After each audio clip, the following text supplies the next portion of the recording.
এখন আমাদের দেশে প্রায় অলমোস্ট 3,80,00,000 কিডনি রোগী। এর মধ্যে বেশিরভাগ রোগীরই দেখা যাচ্ছে যে অনেকখানি কিডনি নষ্ট হয়ে গেছে। কারণ কিডনি ডিজিজের একটা সমস্যা হচ্ছে যে যখন মোর দেন 60-70% নষ্ট হয়ে যায় তখনই রোগী বুঝতে পারে যে তার কিডনিতে প্রবলেম দেখা দিয়েছে। আর বেশিরভাগ কিডনি ডিজিজ আমাদের দেশে হয় আনকন্ট্রোল ডায়াবেটিস এবং ব্লাড প্রেশারের জন্য।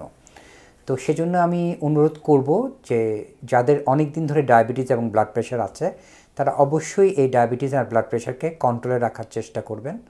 সাথে আনুষঙ্গিক কিছু ব্যাপারগুলো তারা মাথায় রাখবেন, যেরকম যদি মনে করি যে না আমি সুস্থ আছি, তারপরও বছরে জাস্ট মিনিমাম 3টা টেস্ট, একটা ব্লাড টেস্ট, একটা ইউরিন টেস্ট আর একটা আলট্রাসোনোগ্রাম, এই 3টা টেস্ট আমরা যদি করে রাখি সেফ থাকার জন্য যে আমার কিডনিটা ঠিক আছে কি না।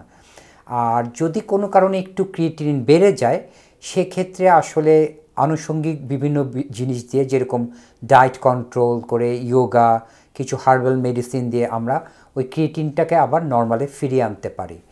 তাহলে আমরা যদি একটু সচেতন হই সবাই আমাদের কিডনি এবং আনুষঙ্গিক টোটাল শরীরের ব্যাপারে, তাহলে আমরা কিন্তু অনেকখানি সেফ থাকতে পারি বিভিন্ন রকম অসুখ থেকে, বিশেষ করে কিডনি ডিজিজ থেকে। কারণ একবার যদি কিডনি ডিজিজ অনেক বেড়ে যায়, মানে ক্রিয়েটিন যদি 6-7-এর উপর উঠে যায়, তখন আসলে ডায়ালাইসিস আর ট্রান্সপ্ল্যান্ট ছাড়া আর কোনো উপায় থাকে না। আমি শুধু সবাইকে এইটুকুই বলবো যে prevention is better than cure. So আমরা যদি আগের থেকে একটু কনসিয়াস হয়ে যাই, ব্লাড প্রেশার, ডায়াবেটিস এগুলো কন্ট্রোল রাখি, আমরা বছরে এই 3টা টেস্ট করি, আমরা একটু চিন্তা ভাবনা করি যে কিভাবে সুস্থ থাকা যায়, ডায়েট কন্ট্রোল করি, ওজন যাদের অনেক বেশি তারা ওজনটা কমাবো, কিছু ফিজিক্যাল অ্যাক্টিভিটি খুব জরুরি, ইয়োগা বা বিভিন্ন রকম এক্সারসাইজ আমরা করতে পারি।